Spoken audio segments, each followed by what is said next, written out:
The autumn air was thick with fog on the evening of October the 23rd, 1928, as a lone police constable made his rounds near Hyde Park's Fountain Gate. The dim glow of gas lamps cast long shadows across the footpaths, their flickering light barely piercing the London gloom. It was here, in this eerie half-light, that the officer stumbled upon a scene so ghastly it would haunt him for the rest of his days. A man lay, sprawled face down on the cold ground, his body twitching as dark blood seeped from a gaping wound in his neck. Just inches from his outstretched hand lay a straight razor, its blade glistening wet in the pale moonlight. At first glance, it appeared to be a straightforward suicide attempt, a tragic but not uncommon sight in a city still reeling from the aftermath of the Great War. But as the constable knelt to render aid, the wounded man stirred, his bloodshot eyes fluttering open. With his last remaining strength, he raised a trembling finger toward a shadowy form lying motionless in the grass just a few yards away. "I did it," he gasped, his voice barely more than a death rattle. The officer's lantern revealed the horrifying truth: the body of a young woman, her throat slit ear to ear, her wide, unseeing eyes reflecting the stars above. This grisly discovery would unravel one of the most bizarre murder cases in British legal history, a crime that blurred the lines between reality and fantasy, sanity and madness. The killer was Robert Williams, a 28-year-old unemployed carpenter from Wales. His victim was Julia Mangan, a 21-year-old Irish housemaid whose only crime had been showing kindness to a troubled soul. What followed was a sensational trial that captivated the nation, featuring claims of supernatural possession, a defense based on epilepsy, and the specter of a Hollywood horror icon who, if the defendant was to be believed, had literally driven him to murder. To understand how this tragedy unfolded, we must first examine the lives of these two ill-fated individuals. Julia Mangan had come to London from Ireland, seeking a better life, like so many young women of her generation. She worked as a housemaid and part-time waitress in a small cafe near Paddington Station, sending what little money she could spare back to her family in County Cork. Those who knew her described Julia as cheerful and hard-working, with a gentle nature that endeared her to employers and customers alike. In photographs that survived the intervening decades, we see a pretty, dark-haired girl with intelligent eyes and a shy smile, the very picture of innocence. Robert Williams, by contrast, was a man already marked by life's hardships. Born in a small Welsh mining village, he had apprenticed as a carpenter, but found steady work increasingly difficult to come by as Britain's economy faltered in the post-war years. Friends later testified that Williams had always been nervous and prone to melancholy, but his condition had deteriorated markedly in the months before the murder. He drank heavily, suffered from insomnia, and complained of terrifying visions that haunted his waking hours. It was during one of his rare periods of sobriety that he first met Julia at the cafe where she worked. For a brief time, she became his anchor to normality, a beacon of hope in his increasingly disordered world. Their courtship, if it could be called that, lasted barely a month. Julia's brother, Patrick, who lived with her in a boarding house on Stanhope Gardens, took an immediate dislike to Williams. On one occasion, he physically threw the Welshman out after finding him drunk on their doorstep. Yet Julia continued to see Williams, perhaps out of pity, perhaps because she saw something redeemable in him that others couldn't. Their final meeting on that October evening began innocently enough. A stroll through Hyde Park as the sun set, the autumn leaves crunching underfoot. Witnesses would later report seeing the couple sitting on a bench near the Serpentine, deep in conversation. What transpired between them in those final moments would become the subject of intense speculation during Williams's trial. According to his later testimony, their discussion had turned to his drinking problem. Julia had been gently encouraging him to seek help, reminding him of how he'd embarrassed himself during the incident with her brother. Then, without warning, Williams claimed the world around him began to warp and twist. I felt as though my head were going to burst, he told the court, and that steam was coming out of both sides. His vision swam with grotesque images, a shadowy figure cornering him, making obscene faces, screaming threats that only he could hear. Most chilling of all was Williams's description of this phantom tormentor. The face that haunted him in his final moments of lucidity, he insisted, was that of the Beaver Hat Man from the 1927 horror film London After Midnight, a character portrayed by legendary actor Lon Chaney, known as the Man of a Thousand Faces for his unparalleled skill at makeup and disguise. Chaney's performance in this lost silent film was said to be among his most terrifying. As the detective turned vampire in a broad beaver felt hat with sunken black-rimmed eyes and needle-like fangs, Chaney's visage had already given nightmares to audiences across the world. Now, according to Williams, this cinematic monster had stepped off the screen and into his mind, compelling him to kill the only person who had shown him kindness. The immediate aftermath of the murder played out with almost cinematic drama. As Williams lay bleeding from his self-inflicted neck wound, the responding constable blew his whistle to summon help. Within minutes, the park was alive with shouting policemen and curious onlookers drawn by the commotion. Julia's body was covered with a policeman's coat while a doctor was summoned. Though it was immediately apparent she was beyond help, Williams, meanwhile, was rushed to St. George's Hospital, where surgeons worked feverishly to save his life. For 3 days, he hovered between life and death before finally regaining consciousness, only to find himself under armed guard, charged with murder. The police investigation that followed was surprisingly straightforward. Williams freely admitted to killing Julia, though his explanation for why he did it would become the central mystery of the case. Detectives found no evidence of premeditation, no angry letters, no history of violence between the couple. The razor he used was indeed his own, one he carried for shaving, and his claims about intending to use it on himself were corroborated by acquaintances who said he'd spoken of suicide in recent weeks. Most puzzling of all was his insistence that Lon Chaney's face had appeared to him in that final, fateful moment. Investigators initially dismissed this as the ramblings of a madman, until they discovered that London After Midnight had been playing at a cinema just blocks from Williams' boarding house the week before the murder.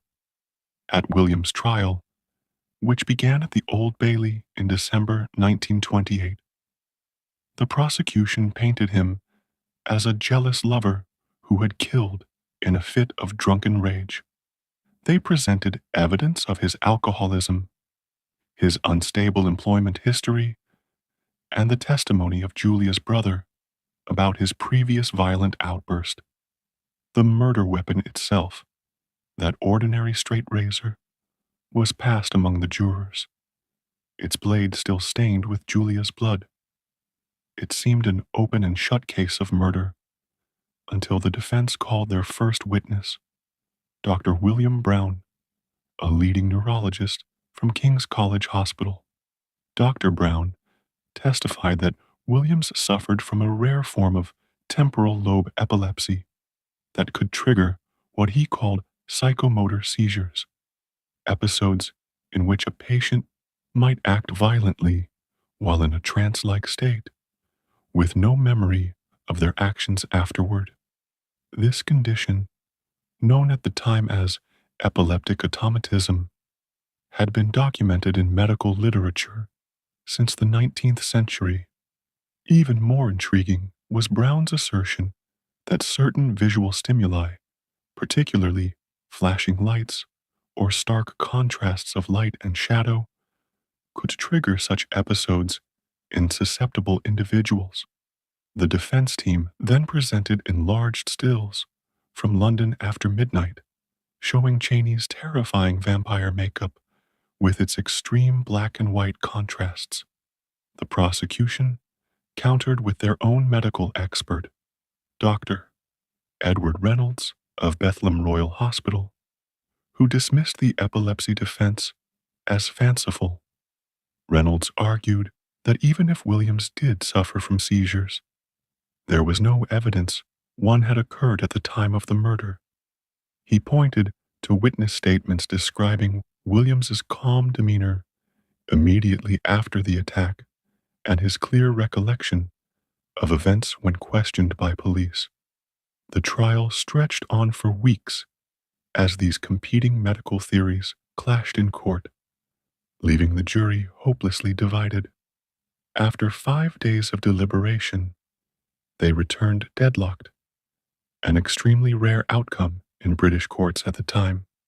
A second trial was ordered for January 1929, this time before the formidable Justice Horace Avery, known as the Hanging Judge, for his severe sentences. Avery allowed much of the same evidence to be presented but took a harder line against the epilepsy defense. In his instructions to the jury, he suggested that Williams' claim about seeing Lon Chaney's face was either the invention of a guilty mind or the fancy of an undisciplined imagination. This time, the jury took just 3 hours to return a guilty verdict.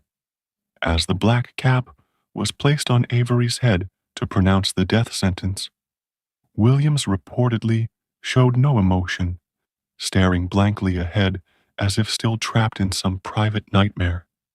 Yet the story took another unexpected turn when Sir William Joynson Hicks, the Home Secretary, personally reviewed the case. Known as a hardliner on law and order, Hicks surprised many by commuting Williams's sentence to life imprisonment at Broadmoor Criminal Lunatic Asylum. While never publicly stating his reasons, prison records suggest that medical evaluations conducted after sentencing revealed clear evidence of Williams's epilepsy. He would spend the rest of his days in the asylum's psychiatric wards. His ultimate fate lost to history when Broadmoor's records were destroyed during the Blitz. The case left an indelible mark on British legal history, becoming one of the first to use film influence as part of a criminal defense. Psychiatrists began studying what they called cinematic neurosis, cases where motion pictures appeared to trigger mental breakdowns. London After Midnight itself gained notoriety, with censors in several countries reviewing its content, though no evidence ever surfaced that it caused other violent incidents. When the film's last known print was destroyed in the 1965 MGM vault fire, its connection to this real-life tragedy became part of its legend. As for Lon Chaney, he never publicly commented on the case, though he was reportedly disturbed when informed of it by a British journalist. The actor was already battling the throat cancer that would kill him In 1930, his lungs ravaged by years of breathing toxic makeup fumes and artificial snow on film sets. There's a tragic irony that Chaney, who specialized in portraying tortured souls, became unwittingly linked to the story of a man tortured by his own mind. Today, nearly a century later, the murder of Julia Mangan remains a cautionary tale about the fragile boundaries between art and reality, sanity and madness. Was Robert Williams truly possessed by a cinematic phantom, or was his claim simply the last refuge of a guilty man? The truth died with him in Broadmoor's asylum walls, as lost to history as the film that may, or may not, have driven him to kill. The small industrial town of Anniston, Alabama, in the 1930s was the type of place where everyone knew their neighbors, where church socials were the highlight of the week, and where scandal traveled faster than the noon train to Birmingham. It was here, on June 4th, 1933, that Audrey Marie Fraser entered the world, a child who would grow up to become one of America's most calculating female killers. From her earliest years, Audrey displayed an unsettling duality that would later fascinate criminal psychologists. To teachers and neighbors, she appeared as the perfect Southern girl, polite, well-mannered, and bright. But behind closed doors, young Audrey exhibited disturbing behaviors that hinted at the darkness to come. Former classmates recalled her habit of telling elaborate, completely fabricated stories with such conviction that even adults believed them. More troubling were the incidents of animal cruelty that several neighbors witnessed but dismissed as childish mischief.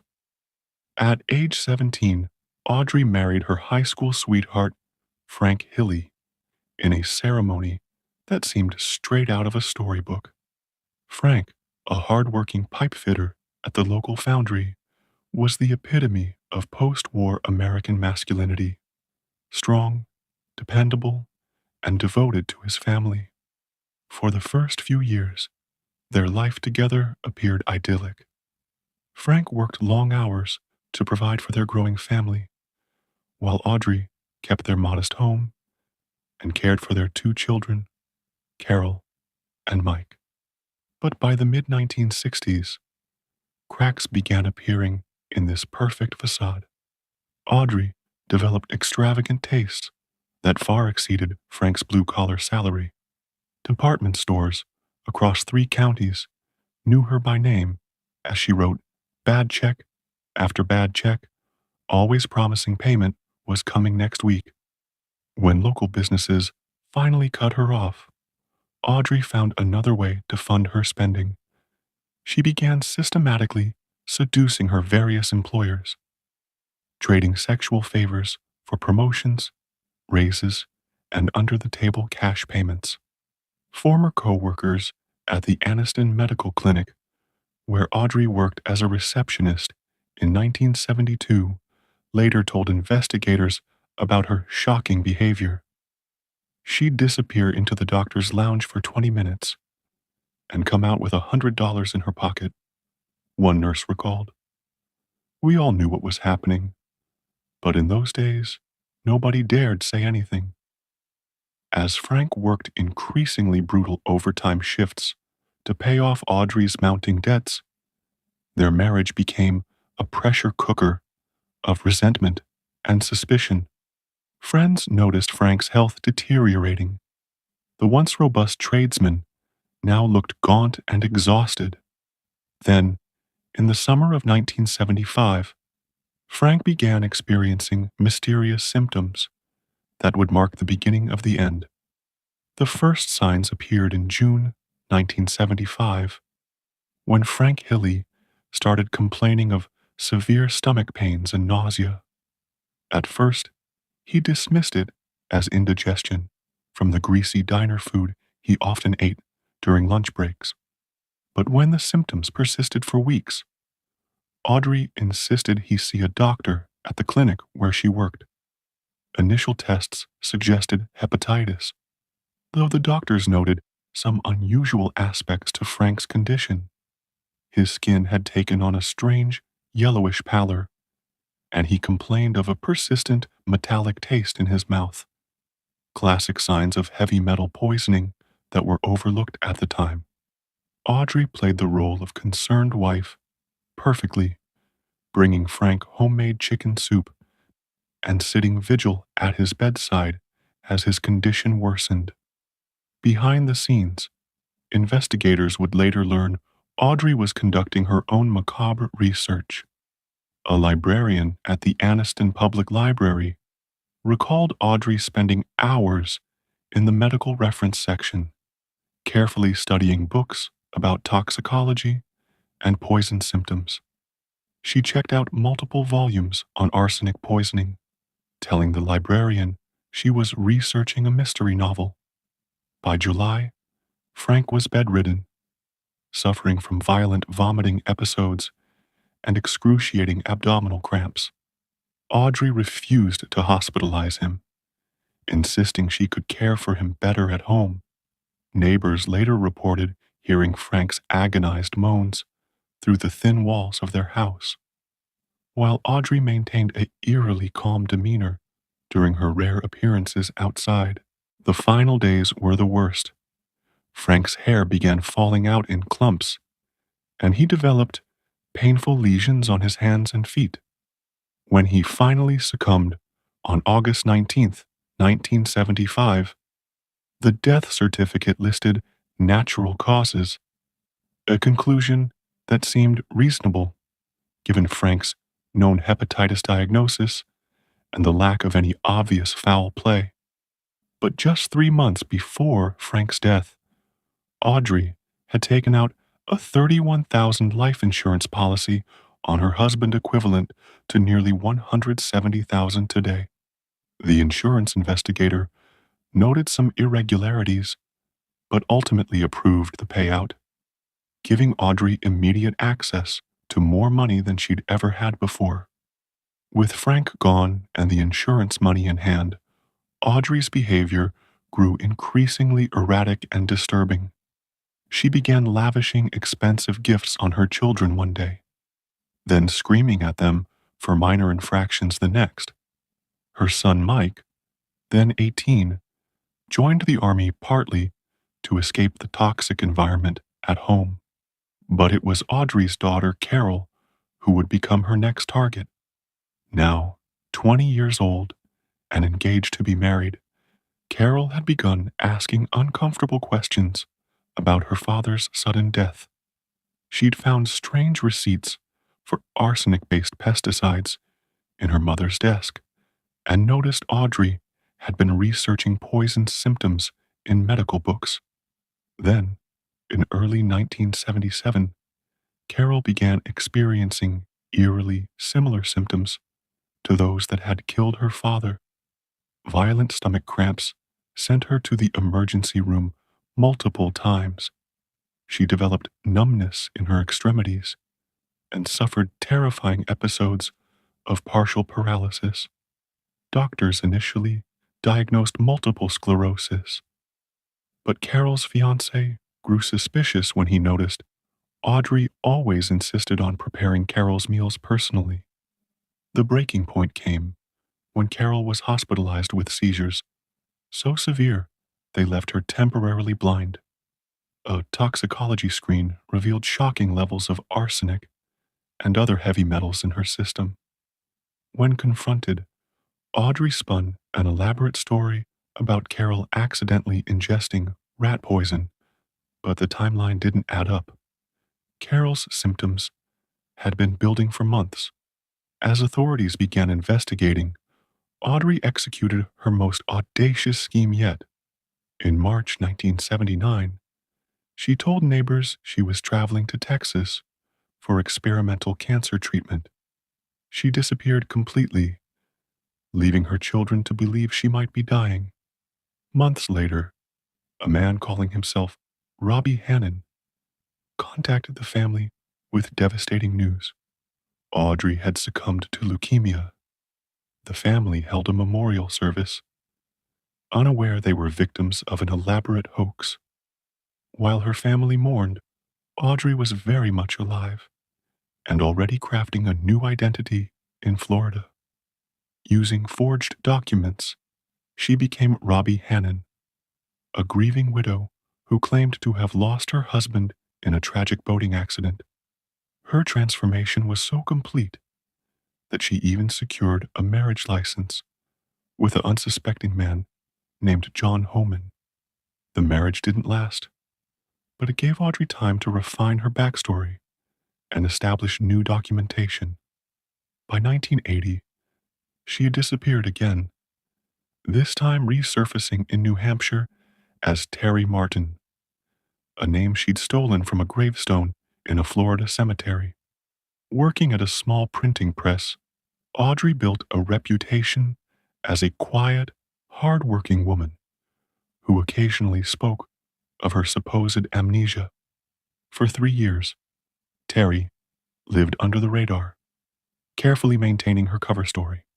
She told coworkers she couldn't remember anything before 1979 due to a mysterious accident.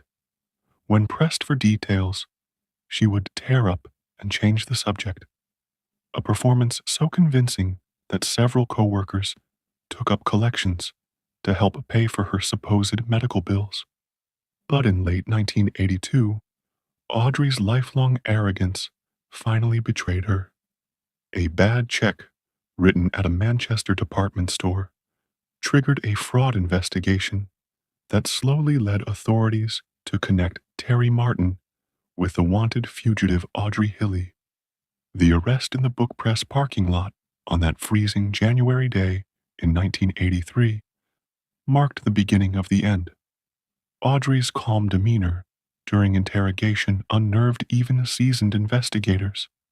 She admitted her real identity with startling nonchalance, before casually mentioning the ridiculous poisoning accusations in Alabama. Only when faced with irrefutable evidence, including exhumation results, showing Frank's body contained 40 times the lethal dose of arsenic, did her facade finally crack. The 1983 trial became a media circus as Audrey spun increasingly fantastical defenses, from CIA conspiracies to claims of dissociative identity disorder. The jury took just 4 hours to convict her of murder, resulting in a life sentence. But true to form, Audrey had one last act of defiance, a daring 1987 prison escape during a blizzard that ended with her frozen corpse found just yards from freedom. Forensic psychiatrists who studied Audrey's case remained divided. Was she a sociopath, a psychopath, or something even rarer? The cold, calculated nature of her crimes suggests a level of premeditation that still chills investigators today. Even more disturbing are the unanswered questions. Was Frank her first victim? How many other identities did she assume during her fugitive years? And most hauntingly, was there anyone this Black Widow wouldn't betray to get what she wanted? Audrey's story endures as one of America's most disturbing cases of domestic treachery, a reminder that sometimes the most dangerous predators don't hide in alleyways, but in plain sight, behind warm smiles and carefully constructed lies. The name on her gravestone may be real, but the woman buried beneath it was a fiction to the very end.